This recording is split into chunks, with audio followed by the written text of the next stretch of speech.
found the missing key. It does not lie in punishment.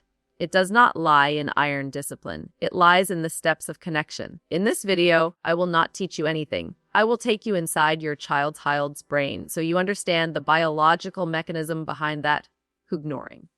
Together, we will dissect what is truly happening behind your child's stubbornness. Whether that is your child's true nature or if it is a place hiding traumas you never knew about, overwhelm, and blocked messages of love. Are you ready to get to the main content of the video?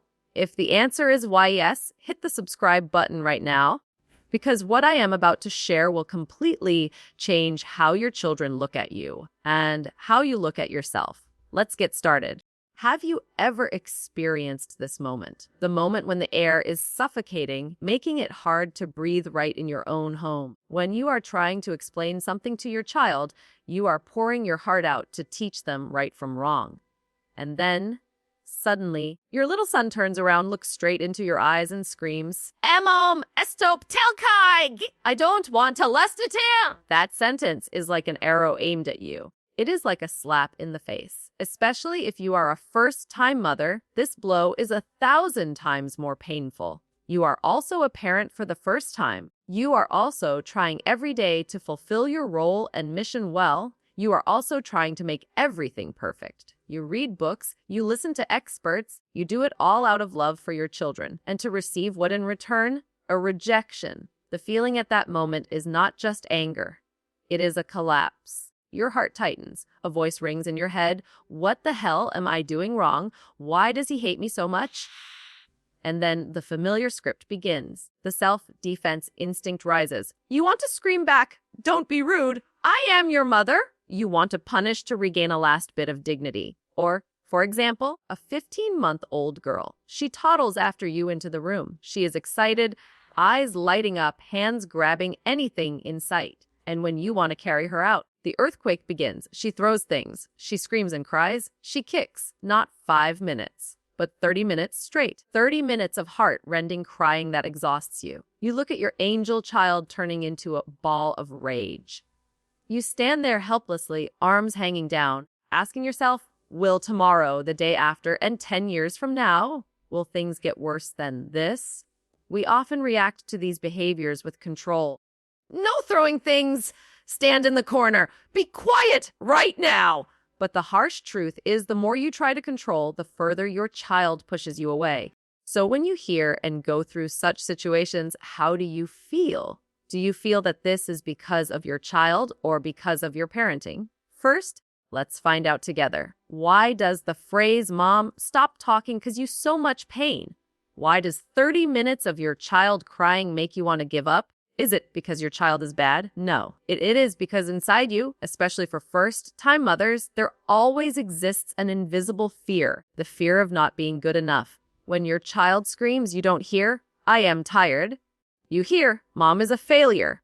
When your child throws things, you don't see, "I want to keep playing." You see, "I don't know how to teach my child."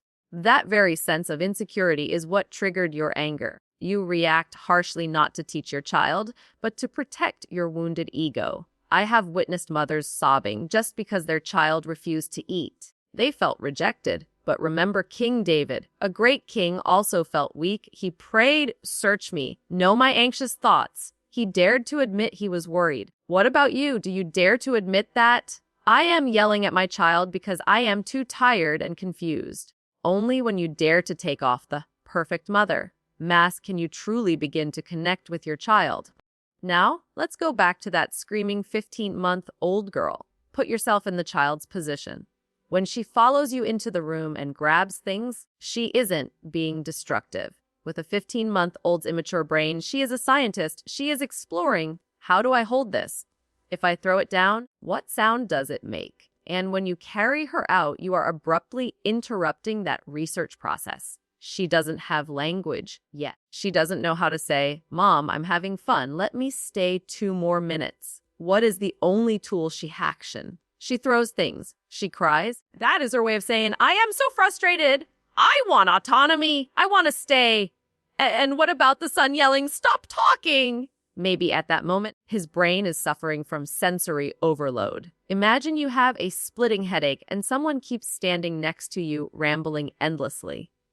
What would you do? You would also want to scream "you pew" when he says that sentence. It doesn't mean he hates you. It means, my brain is full. I cannot take in any more words. Please give me a moment of silence. You see, throwing things is a cry for autonomy. Pushing away is a cry for help from an overloaded nervous system. Crying for 30 minutes is a sign of not knowing how to self-regulate emotions. Your child doesn't need a warden standing there counting timeout minutes. He takes his anger out on you because you are the only safe bar. He knows that even if he throws things, even if he screams in mom's face, mom will still be there even if mom is angry. He is testing your love to see if it is truly unconditional, as you say. So, how do you put an end to that 30-minute storm without screaming? How do you get your child to listen without you having to say it for the 10th time? The answer lies in a technique I call clay brain restructuring. This is when we stop confronting and start leading. Take a deep breath, and we will go into the solution right after this. Now, let me tell you something that sounds a bit counterintuitive. Next time when your son screams in your face, "Mom, be quiet," or when your 15-month-old daughter throws things all over the house, instead of getting mad, I want you to think this sentence in your head: great. The opportunity is here. Sounds crazy, right? Being happy when your child is misbehaving. But the truth is this: when your child is throwing a tantrum is exactly when they are easiest to teach. I call this the play-doh principle. Just imagine your child's brain is like a lump of play-doh. When your child is normal and happy, that clay is cold and hard. It is very difficult for you to mold it into a new shape. When your child is angry and screaming, that clay heats up and becomes soft. Right at that moment when your child is screaming is when their brain is softest. Whatever you mold at this time will be imprinted in your child's head forever. Do you want to imprint fear in your child's head, or do you want to imprint love and safety there? The decision lies in your hands at that very moment, and here are the 4 steps I still do every day to remold my children whenever they throw a fit. Estepi one sandu yorki elsefetiwise, don't yell back when my child screams, "Mom, shut up." My blood rushes to my head too. But I remember the clay. I do not scream back. I have to be steadier than my child. I take a deep breath, look at my child, and convey the message: no matter how much you scream, I am still here. I am not afraid, and I do not hate you. Only when you are calm can your child be calm.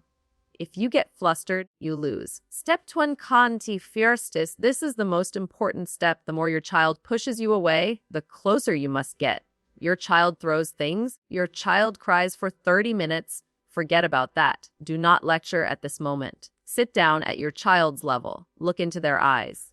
If your child permits, hug them. Just say simply, "I know you are upset. I am here with you." That is all. Make the clay cool down a bit first, then figure out the rest. Stepi 30. Thho your child the rightball. When your child has stopped crying, this is the time to teach. Your child is not bad. They just do not know how to do it yet. Your child screams because they do not know how to say, "Mom, I have a headache. Please speak softly." The child throws things because they do not know how to say, "I want to hold this myself." At this moment, teach your child to say that sentence. Model it for your child. If your child cannot do it yet, it means they need you to be more patient, not that they need physical punishment. Step 4, take responsibility. Finally, if a mistake is made, it must be fixed. If things were thrown, pick them up. If mom was made sad, apologize to mom. But do this happily so your child understands making a mistake means fixing it. There is nothing to be afraid of. Do not force your child to apologize while in tears. That has no effect. Is following these steps tiring? Yes, but the result is incredibly worth it. Let me tell you this story. Once, after a day of struggling with my 5-year-old son, the one who just screamed in my face this morning that he hated me, that night, while putting him to sleep, I whispered, "I love you." The boy replied, "I love you too." I continued with this sentence, the one I want you to remember well. "You know what? I still love you even when you say you hate me." The boy was silent for a moment. Then he turned to say to me, "Mom, you know what? I love you too." Even when I accidentally say I hate you, do you see? That very sentence wiped away all the fatigue. My child understood one thing: mom's love is unchanging. Even if he makes a mistake, mom still loves him. And that is the reason he will listen to me, out of respect and love, not out of fear. Whether your child is 15 months or 15 years old, this play-doh principle always holds true. The next time your child acts out, remember me. Chuckle to yourself and think, here is the opportunity to remold the clay. Do you want to know more specifically how to handle it when you are fuming? How to stop yourself from screaming when you feel like you are going crazy yourself? I will show you instant cool down tips in the next video. Remember to subscribe to the channel right now so you don't miss out. Together, we will make parenting lighter. See you next time!